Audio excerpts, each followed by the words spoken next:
I have a question for our listeners and viewers. Have you ever had an idea in the middle of the chaos of motherhood? Maybe during a 2 a.m. feeding or while juggling a diaper bag, and thought, why doesn't this exist yet? What if the idea could actually become the start of a business that helps thousands of other moms? And that's exactly one of the things that we're going to be talking today with my guest, Kelsey Garlock. She's a mom of three girls and the founder of Movemama Apparel, a breastfeeding swimwear and clothing line designed to help moms feel confident, comfortable, and more like themselves, which I think we all need to feel throughout motherhood, through every stage.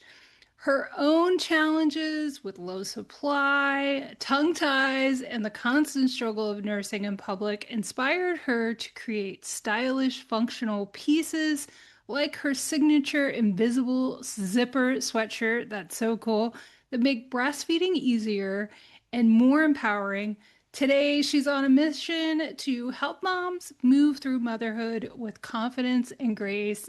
Thank you for joining us, Kelsey. Yeah, oh, what a sweet introduction. Thanks for having me. I'm excited to chat. Yeah, I'm so thrilled. We have so much on our plate, and certainly being a mom is more than enough. Yeah, it's But true. to take it one step further and really, develop something to not only help yourself, but to help other moms is so inspiring. It gives us so much to think about what's possible for ourselves.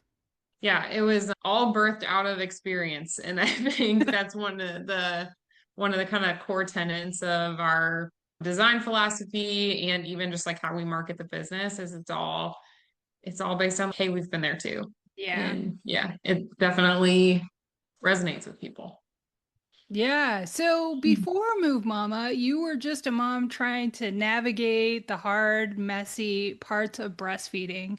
Yeah. So can you take us back to what that season of life looked like for you and what it was that made you take this step towards creating a business? Yeah. Before I started Move Mama, I was working in sales for a baby products company. I was working in corporate sales. I was an account manager and got pregnant with my first baby. And my husband and I decided that I would stay home and was doing like some consulting on the side. So I thought I would keep up with that. But then when my daughter was born, we had done all of the preparation that you think you need to, right? Like all the baby showers, setting up the nursery, giving her a name, doing the birth classes. But I don't think anybody ever really said, or nor did I ever really think, like, I should prepare for breastfeeding. This might be challenging. And so she was born and she was just constantly falling asleep. And we were struggling with her not maintaining a growth curve. So she was like growing, but not at the right rate. And it was just this huge hit because I had this really successful career, honestly, with growing sales with all my accounts and all these data points that I could track. They could say, hey, I'm doing this well. And then I get into motherhood and I have no responsibilities outside of the home. My job now, as far as I'm concerned, is to make her grow and to make her sleep. And I wasn't doing either one of those things, at least according to the data. And yeah, it was hard. I ended up finding a lactation consultant who helped me. We figured out she had a tongue tie that needed to be revised and needed to do some kind of like lactation therapy sort of things. And we figured it out, ended up nursing her for 15 months, but it was just a really tough start to motherhood and a whole change of identity. Yeah, I think that, yeah, you bring up a really good point that, especially if you're working and have a career prior to being a mom, you do have this sense of worth. Like you have these Yeah. ways that you can measure, am I doing well? Right. Right? Yeah. Am I doing this right? Yeah. Yeah, so I think that's a really good point. That shifts, and we are finding this new identity. We're trying to figure it all out, and it's so tough. because Mhm. even if you would have taken a breastfeeding class, every child Yeah. is so individual. I've had talked to so many moms who've had a first child be a great breastfeeder and then it totally changes. Yeah. Yeah. And you feel like, what am I doing wrong? And we Hmm. really put that on ourselves. So, talk to us about how, like, those frustrations led to you thinking differently about what moms really need compared to the Hmm. training and what was on the market at the time. Yeah. So I was initially, it was hard enough to breastfeed, right? Like Right. it was my first. I wasn't really at the point where I was confident just breastfeeding. I was using this nursing cover and it was giving me the coverage that I needed, but not the comfort that I wanted. Mm. And it was difficult to get her latched and get her situated and get both of us comfortable. And then once she was nursing, it was fine until she would pop off or need to switch sides or whatever. And I just felt like I was constantly fumbling, constantly trying to adjust and get situated. And yeah, that's when I realized that the nursing cover just wasn't really working for me.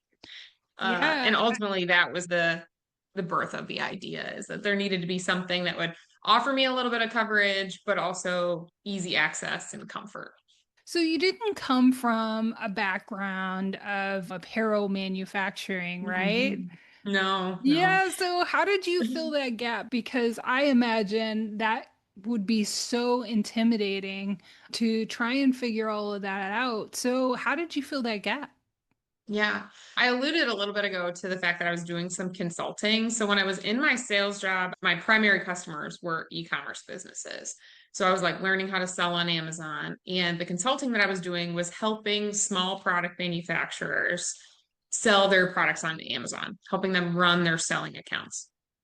And so in doing that, I was making a commission, but I was watching them and I was thinking to myself, wow, like all these people had an idea, they created something, and now they're selling it on Amazon. And I'm making a commission, so I'm making a small amount of money from this. But if I owned the product, how much more amazing would that be? I know how to sell it. What can I create?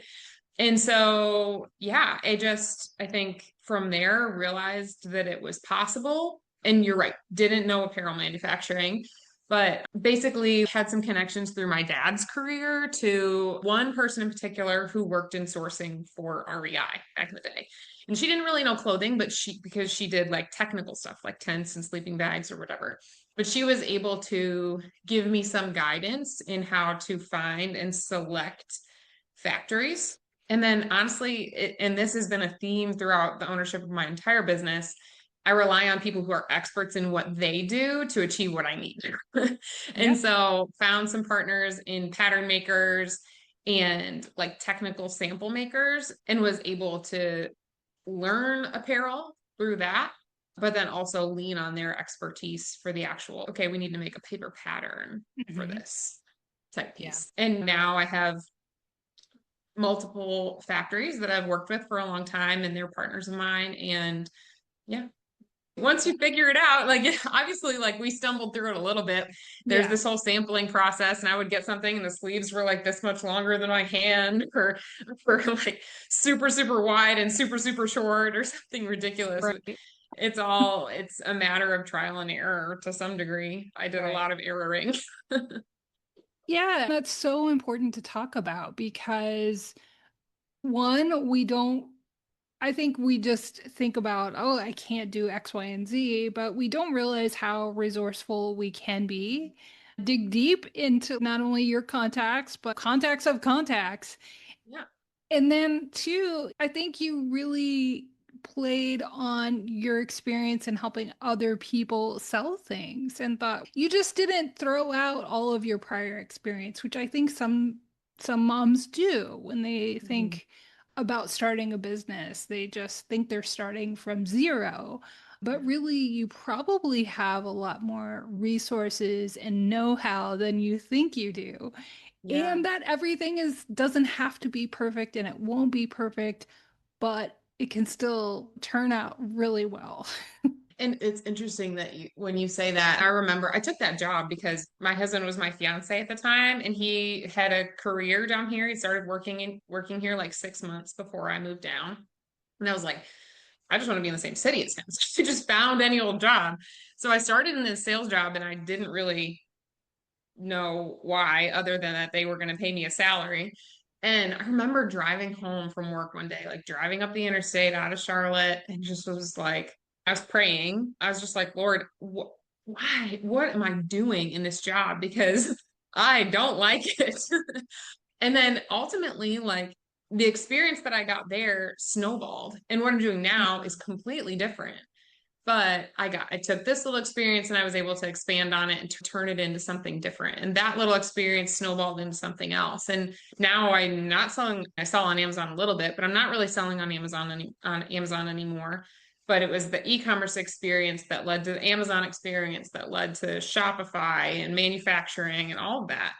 And so, yeah, you're right. You might not feel like my experience here was super applicable to my dream, but you can take those little pieces and let them evolve and grow those skills, pursue it. Yeah.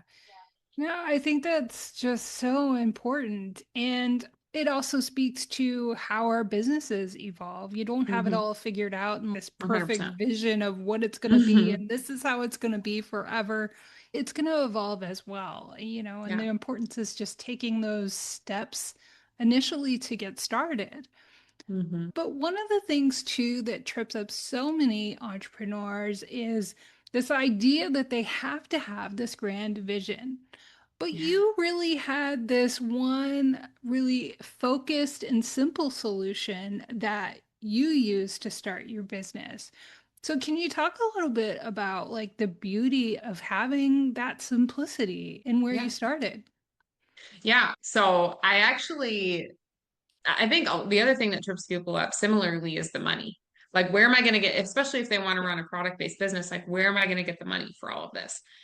So Move Mama started with $400. I used $400. I actually bought inventory of a completely unrelated product and resold it and turned it into about $3,000. And then that's what I used to buy my first inventory. And it just all started very small. And and this is what I've done the whole time. I just took profit and I turned it into more product, and took profit and turned it into more product. You don't have to take on debt. You don't have to get investors, none of that, if you're willing to grow more slowly. But yeah, I started when it was 2016 when I had my first. And color blocking, especially like stripe detailing and stuff, was very in. And there was this shirt that I saw that I was like, so cute. And then I was visiting I grew up in Buffalo, visiting my family in Buffalo, and I had this jacket that zipped from the bottom and zipped from the top. So there was like a zipper up here and a zipper at the bottom, and it could go both ways. And I was like, wait, this would be so amazing if it allowed for breastfeeding access, like horizontally. And so I did some research. I was like, can they make invisible zippers that do that, go in both directions? And sure enough, they could. And then I went to my factory that I had made a maternity shirt first. I went to my factory and I was like, hey, this is my idea. Can we make it? And they're like, sure, great idea. And so made that. And then the business has niched into nursing basically since then. I had a couple maternity products initially. And ever since then, it was like, nope, this is the idea. This is the product. This is the functionality that people want, and added styles as we could afford to, which, yeah, has been a huge gift. Starting with that kind of core concept and iterating on it as we've been able to. Yeah, again, that's just such an important thing to bring up is how if you have this idea and you feel like no, like there's no way I could create this because I don't have the funds for purchasing that first amount. I really love that you came up with this idea. You didn't say no, I don't have the funds. You found a way to get that additional seed money that you Yeah. needed. That's just incredible. And I think it's a hallmark of successful entrepreneurs is that they just don't accept the situation. I really love that. And I find myself doing that a lot. And people just look at me like I'm crazy. And I'm like, no, we can take this other path. And they're like, really? Yeah. And Oh, honestly, I said like we've scaled slowly, but in tying my entrepreneurship into my motherhood, that was the way I needed to do it. I had my girls at home. I was working in naps. I was working after they were in bed, but I also needed to like talk to my husband sometimes. And so, yeah, Move Mama did not explode. I didn't yeah. start it and turn it into a $50,000 business or a $100,000 business or a multi six figure business in the first year or in the first 2 years Hmm. because I wanted to grow it without debt and then also needed to scale my or have my involvement, have my workload scale relative to my availability. And so for me, Yeah. I prioritized a slower growing business and being at home with my girls. And Uh, so it is possible to grow a business while you have kids and even while you continue to stay home with them. But you do have to have like realistic expectations. And some people work 80 hours a week and grow their business from 0 to 1 million in a year, but right. that wasn't what I wanted to do. I think Right. that's another important call out is Move Mama wasn't a multi six figure business initially. And that was because I wasn't available to make it that initially. And so many people adopt this idea if it doesn't grow quickly and at this huge pace, it's not good enough, Yeah. or it's somehow not legitimate enough as a Right. business.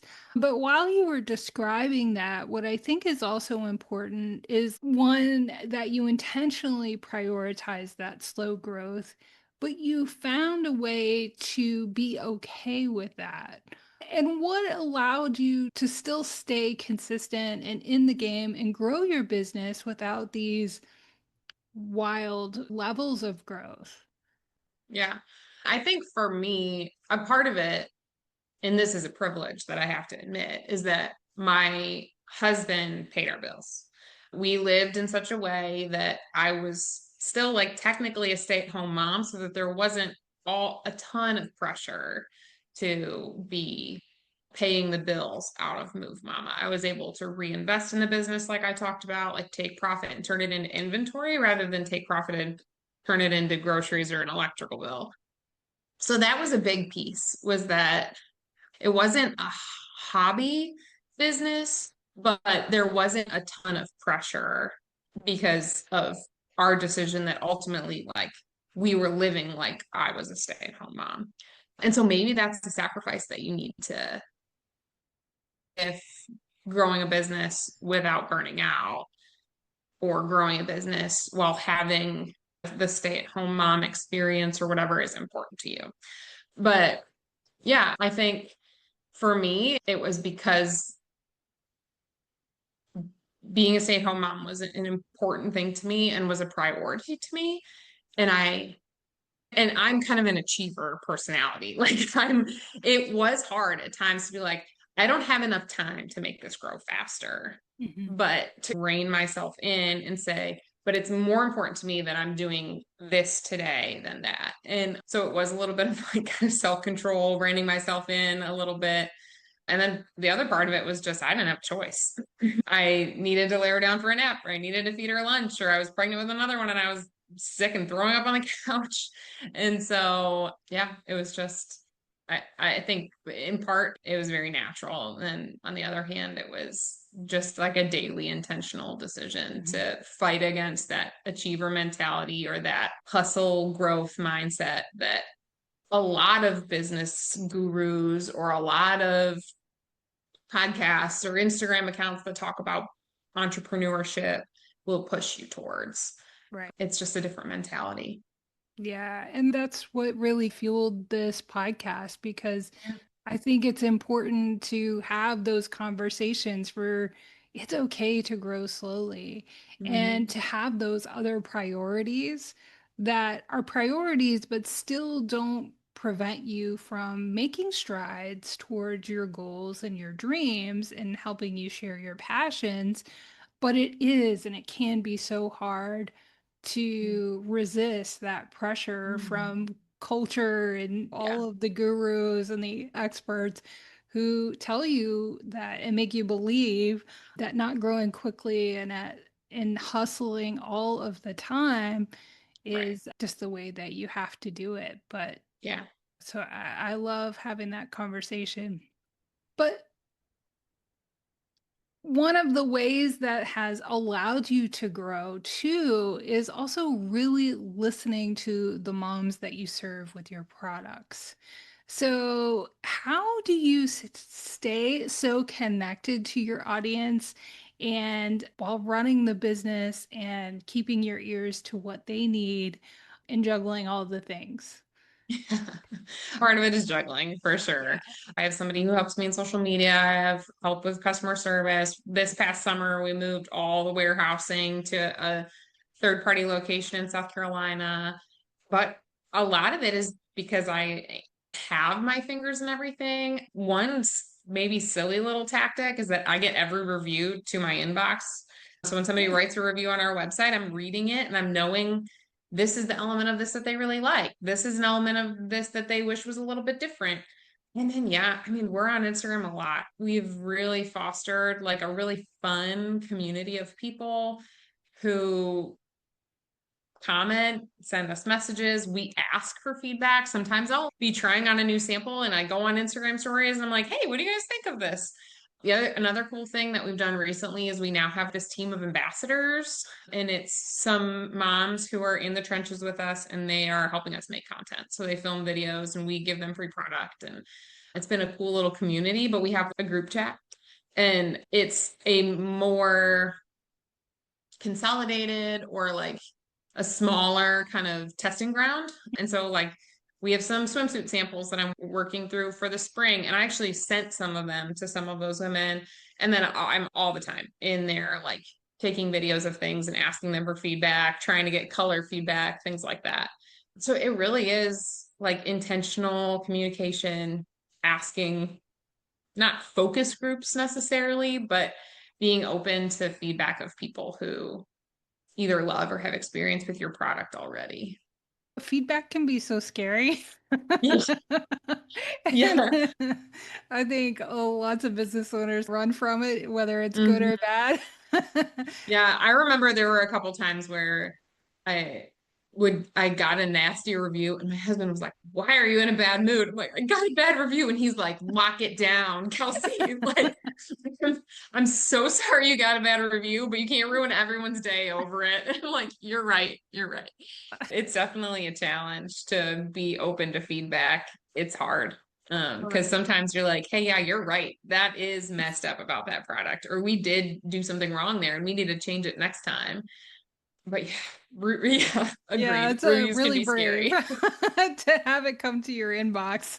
Yep. But so you started Move Mama to help women be more confident with breastfeeding, but I imagine it's also had an impact on your own confidence in motherhood. So can you talk about how starting this has impacted you and your level of confidence in your abilities and inspiring others? Oh, thanks.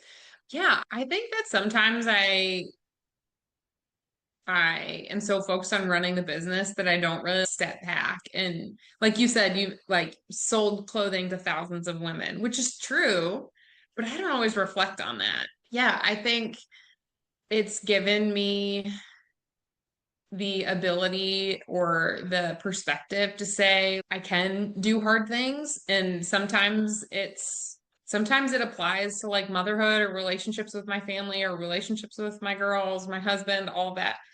Sometimes things don't go well and you have to push through it. And sometimes you're like on a mountain. And so I think learning those things in business is really helpful in other areas too. And then recognizing that like your impact multiplies.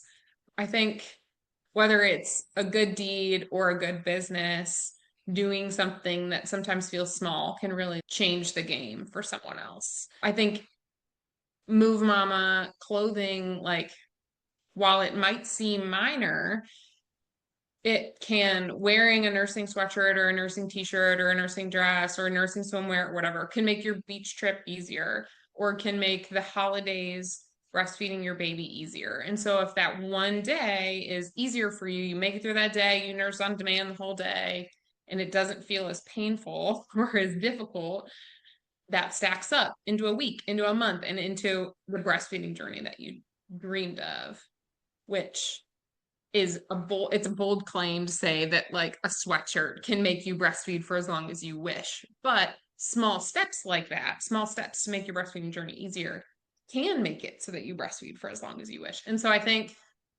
that has been a cool thing to realize too, is that something small or my little business can make an impact for thousands of women or can make an impact for one person's journey to make sure that they reach their goal, which is just like, I don't know. I feel like I'm bragging, but that's a cool thing to brag on, No, one, you should be bragging. We, as women Sweet. and moms, we don't do that enough. We don't give ourselves credit. But I love that you mentioned all of that because I was going to ask you, it is so hard in doing anything as a mom, a business owner, a podcast, or whatever you're doing to wrap your head around the potential impact that you're having. And yeah, I was going to ask you how you see fashion as this tool to empower women. And I think you just summed it up. We just really don't realize how those little things impact our motherhood journey. One little thing that makes your day easier as a mom is a Yeah. huge win. Right. Yeah. And two, I think when I started Move Mama, a lot of it was because I was bummed about what was available to me on the market. Like I had my youngest when I was 25, or my oldest when I was 25. And so I wasn't like an old lady, but it felt like all of my options for nursing clothing made me feel like an old lady. And that like status quo in the industry was like not going to work for me. I wanted the function, but I did not want to wear that. And so that's the other piece is I think with Yeah. Moo Mama, we're trying to like design things that women actually want to wear or like at the very minimum, don't feel embarrassed to wear. So Right. And that's huge. I don't know. And I've talked to other maternity line developers. I don't know if men were designing maternity yeah, I clothes think or that's what. part of it. It must be part of it. I have no idea, but my oldest just turned 18 not too long ago. And what was available then and what's Yeah. available now makes me so mad. I know. I'm so sorry for the tents that you were offered. So Like sorry. almost 20 years ago, it was like Yeah. so bad. So, yeah, I mean, it's just taking women like yourself to change that. If everybody just sat on the sidelines and complained and didn't do anything about what was available, Yeah. it would be a much different conversation. So, you've been featured in Pop Sugar and you've built a loyal following online. So, looking back, what do you think has made your community fall in love with Move Mama? Because I Yeah. think that's something that everybody aspires to as well. I think part of it is our social media strategy. Like we have a lot of fun on Instagram and I think have intentionally not just always sold our clothes on there. It's not just like every carousel is like, here's all the product features and every reel is go buy this. Part of it is creating a community, creating like relatable content that people either laugh or cry at or can say me too, and that's been a huge piece that Mhm. is being able to foster like a fun place for people to spend a little bit of time on the internet. Mhm. Yeah, I think that's a really great reminder because we do focus so much on the end game of like Mhm. perhaps why we're even showing up on social media and Yeah. forgetting to be social and forgetting to Yeah. share a little bit of ourselves or our motherhood journey or whatever it is to help those that we resonate with connect with us. And Yeah. so I love that reminder. For any mom who's listening, who's in the messy middle and balancing big dreams and schedules and self-doubt and all of the things that we have weighing us down, what's one truth that you would want them to hear to take away from your story? I think that it is slow progress doesn't mean that you're failing. I think that there is a lot that is on our plates as moms, as women in this society. And if you list off every single one of those things, it is like completely overwhelming. So then adding, starting, and growing a business to your plate, it is a lot. And for me, there have been times when I'm completely crashing out because there's just too much going on. And first of all, not judging yourself for that when you're like, oof, there's too much right now. And I'm overwhelmed and this is really hard. And maybe I shouldn't be running a business at all. But then also, you're not failing because you run into those things, and slowly continuing past it will benefit you. It will be a good thing. And yeah, I guess that's what I would say is don't judge yourself for slow growth, and don't judge yourself for being like, this is hard. And I don't clean my own house anymore. And that's because I wasn't able to keep up with it.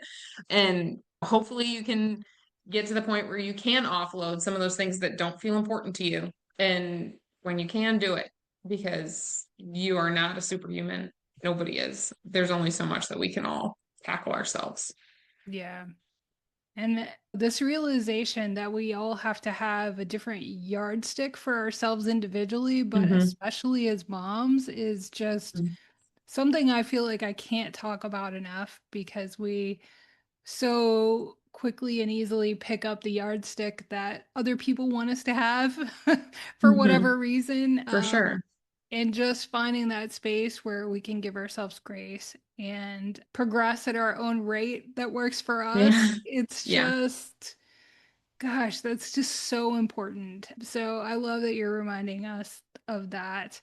Where can listeners connect with you and shop Move Mama and all the things? Yeah, thanks. We are the most busy on Instagram. I will admit that my social media coordinator and I both rotate through deleting TikTok because phew, nobody likes TikTok is not a place for anybody to spend time. So we're most busy on Instagram. Movemama Apparel is our handle. And if you DM us, you will be most likely reaching me because Bailey, who's my social media coordinator, she's gonna have a baby any day. And then you can shop movemamaapparel.com. And we have a couple things on Amazon if you are a Prime only shopper.